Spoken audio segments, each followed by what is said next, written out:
Hello दोस्तों, welcome to my channel civil services Vartika. और आज हम लगाने जा रहे हैं दृष्टि पीसीएस का टेस्ट सीरीज़ नंबर 1, जो कि हमारे पीसीएस एग्ज़ाम 2023 के लिए इम्पॉर्टेंट है। आइए चलती बिना समय गवाए लगाते हैं। हमारा पहला क्वेश्चन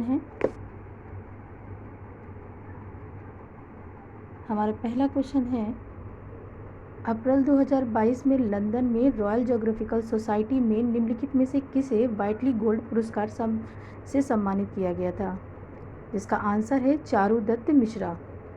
हमारा दूसरा क्वेश्चन है जैव विविधता अधिनियम 2002 के संदर्भ में निम्नलिखित में से कौन सा कथन सही है, जिसमें हमारे ऑप्शन है जैव विविधता अधिनियम को जैव विविधता पर संयुक्त राष्ट्र सम्मेलन में निहित उद्देश्यों को लागू करने के लिए अधिनियमित किया गया था। हमारा दूसरा ऑप्शन है भारतीय वन्य जीव संस्थान का गठन जैव विविधता अधिनियम 2002 के तहत किया गया था, जिसमें हमारा आंसर है ऑप्शन नंबर 1। ऑप्शन नंबर 2 गलत है, क्योंकि ये 2002 के तहत गठित नहीं किया गया है। नेक्स्ट क्वेश्चन है जैविक घटकों के संदर्भ में निम्नलिखित में से कौन सा कथन सही है, जिसमें हमारे ऑप्शन हैं नंबर 1 मृदा, जलवायु और प्रकाश जैविक घटकों का एक महत्वपूर्ण हिस्सा है। नंबर 2 अपरदकारी कार्बनिक पदार्थ को विघटित करते हैं, जिसमें कि हमारा आंसर है केवल 2। पहला वाला ऑप्शन गलत है, क्योंकि मृदा, जल, वायु और प्रकाश जैविक घटक ना होकर के अजैविक घटक हैं। क्वेश्चन नंबर 4 बोंगो सागर अभ्यास के संदर्भ में निम्नलिखित में से कौन सा कथन सत्य है, जिसमें कि हमारा ऑप्शन है नंबर 1 ये भारत और बांग्लादेश के बीच एक द्विपक्षीय नौसैनिक अभ्यास है। नंबर 2 इस अभ्यास का आयोजन हिंद महासागर में किया गया था। हमारा आंसर है ऑप्शन नंबर 1 ये भारत और बांग्लादेश के बीच एक द्विपक्षीय नौसैनिक अभ्यास है, परंतु जो इसका आयोजन है वो हिंद महासागर में नहीं किया गया था। ये बंगाल की खाड़ी के पास और बांग्लादेश के एक पत्तन के पास इसका अभ्यास किया गया है। क्वेश्चन नंबर 5 है साइकेड के संदर्भ में निम्नलिखित में से कथनों में से कौन सा कथन सही है। हमारे ऑप्शन है साइकेड एक आवृतबीजी वृक्ष है। ऑप्शन नंबर 2 ये देश के पश्चिमी और पूर्वी घाटों में पाए जाते हैं। हमारा आंसर है केवल 2। साइकेड एक आवृतबीजी वृक्ष नहीं है, ये एक अनावृतबीजी पादप है जो कि एक लिंगी है। क्वेश्चन नंबर 6 तेल रिसाव के संबंध में निम्नलिखित कथनों में से कौन सा सही है। बायो रेमिडिएशन से तेल रिसाव को साफ करने का सबसे तीव्र तरीका है। नंबर 2 स्कीमर्स ऐसे उपकरण हैं जिनका उपयोग जल की सतह पर गिरे हुए तेल को भौतिक रूप से अलग करने के लिए किया जाता है। हमारा आंसर है केवल 2। स्कीमर्स ही ऐसे उपकरण होते हैं जिसे इसे अलग किया जाता है, जबकि बायो रेडिएशन तेल रिसाव को साफ करने का तीव्र तरीका नहीं होता है, इसे जला करके साफ किया जाता है और वही ज़्यादा इसके लिए उपयुक्त होता है। क्वेश्चन नंबर 7 उत्तर प्रदेश सरकार ने निम्नलिखित में से किस वर्ग के लोगों के लिए अंतर्राष्ट्रीय श्रम दिवस के अवसर पर एक नया मंच ई पेंशन पोर्टल शुरुआत की है। तो श्रम अंतर्राष्ट्रीय दिवस जो मनाया जाता है ये 1 मई को मनाया जाता है और इसी दिन यूपी गवर्नमेंट ने स्टार्ट किया है सेवानिवृत्त सरकारी कर्मचारी। और ये इम्पॉर्टेंट भी है, क्योंकि ये हम यूपी का एग्ज़ाम देने जा रहे हैं और इस एग्ज़ाम के पॉइंट ऑफ व्यू से बहुत ही ज़्यादा इम्पॉर्टेंट है ये। क्वेश्चन नंबर 8 है सूर्य के निम्नलिखित स्तरों के अंदर से बाहर की ओर क्रमानुसार व्यवस्थित करना है।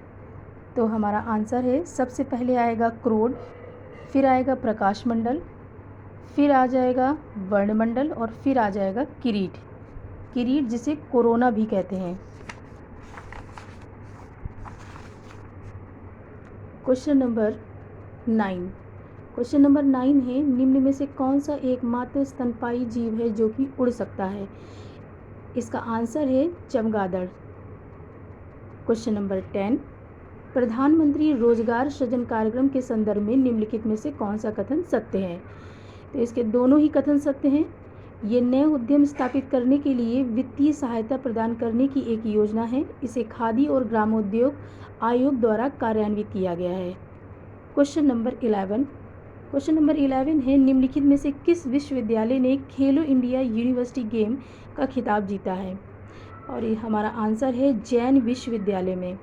जैन विश्वविद्यालय ने खेलो इंडिया यूनिवर्सिटी गेम का खिताब जीता है और ये इसने दूसरी बार जीता है। क्वेश्चन नंबर 12, कीटभक्षी पौधों के बारे में निम्नलिखित में से कौन सा कथन सत्य है? नंबर 1, उनके अक्सर कई आकर्षण होते हैं जैसे कि चमकीले रंग, मीठा स्वाद, मीठा स्त्राव। नंबर 2, ड्रोसेरा और एल्डोवाडा इसके उदाहरण हैं। कीटभक्षी पौधों का मतलब ये नहीं होता है कि वो कीट को खा रहे हैं। कीटभक्षी पौधे क्या करते हैं कि नाइट्रोजन की प्राप्ति करने के लिए, ये जो कीटभक्षी पौधे होते हैं ये मेनली कहाँ पाए जाते हैं? ये जो बहुत ही ज़्यादा रेगिस्तान वाला स्थल होता है और जहाँ पर बहुत ही ज़्यादा बर्फीला प्रदेश होता है, वहाँ पर ये कीटभक्षी पौधे पाए जाते हैं। और ये अपनी नाइट्रोजन की पूर्ति करने के लिए जब कोई कीट इन पर बैठता है तो ये सुराही नुमा इनकी डंडी होती है जिसके अंदर ये चले जाते हैं और ये ऊपर से बंद कर लिए जाते हैं और नाइट्रोजन की प्राप्ति कर लेते हैं और अपना पोषण करते हैं। क्वेश्चन नंबर 13 है, नीचे दिए गए कथनों के अभिकथन पर बताना है। नंबर 1 है, अभिकथन 1 है, संक्रमिका में प्रजातियों की एक नई श्रेणी पाई जाती है जिसका कारण है संक्रमिका 2 या 2 से अधिक विविध पारिस्थितिक तंत्रों के बीच के संगम का एक क्षेत्र है। देखिए दोस्तों, ये संक्रमिका जो दिया रखा है इन्होंने, ये संक्रमिका को यदि आप इंग्लिश वर्जन में पढ़ेंगे तो ज़्यादा आसान होगा क्योंकि ये इकोटोन की बात कर रहा है। तो हमारे ऑप्शन हैं जिसमें कि ये हमारे दोनों ही ऑप्शन ठीक हैं। संक्रमिका में प्रजातियों की एक नई श्रेणी पाई जाती है और शमिका जो संक्रमिका होती है 2 या 2 से अधिक विविध परिस्थिति तंत्रों के बीच में एक संगम क्षेत्र होता है।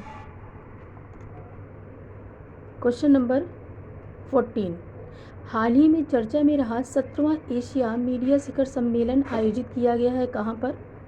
Asia Pacific institute for broadcasting development द्वारा। क्वेश्चन नंबर 15, जैव विविधता अपशिष्ट प्रबंधन अधिनियम 2018 चरणबद्ध तरीके से समाप्त करने का लक्ष्य है क्लोरीनी युक्त प्लास्टिक बैग को। ये जो अधिनियम है ये 2019 से लागू किया गया था। क्वेश्चन नंबर 16 है, प्रवाल विरंजन के संदर्भ में निम्नलिखित कथनों में कौन सा सही है? जिसमें हमारे ऑप्शन है नंबर 1, जब प्रवाल पर दबाव पड़ता है तो वे अपने ऊतकों के अंदर रहने वाले जुंजोथिल को अलग कर देते हैं। ऑप्शन नंबर 2, प्रवाल विरंजन एक प्राकृतिक प्रक्रिया है, जिसमें कि दोनों ही ऑप्शन ठीक हैं। सेमीकॉन इंडिया सम्मेलन 2022 का आयोजन कहाँ किया गया था? ये है हमारा क्वेश्चन नंबर 17। तो सेमीकॉन इंडिया सम्मेलन 2022 कहाँ पर आयोजित किया गया है? ये बेंगलुरु में आयोजित किया गया है।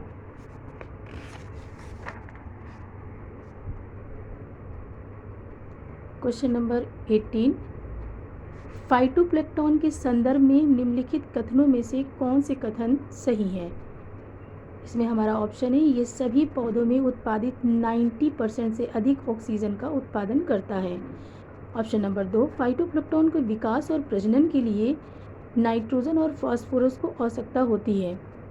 इसमें कि हमारा आंसर है केवल 2।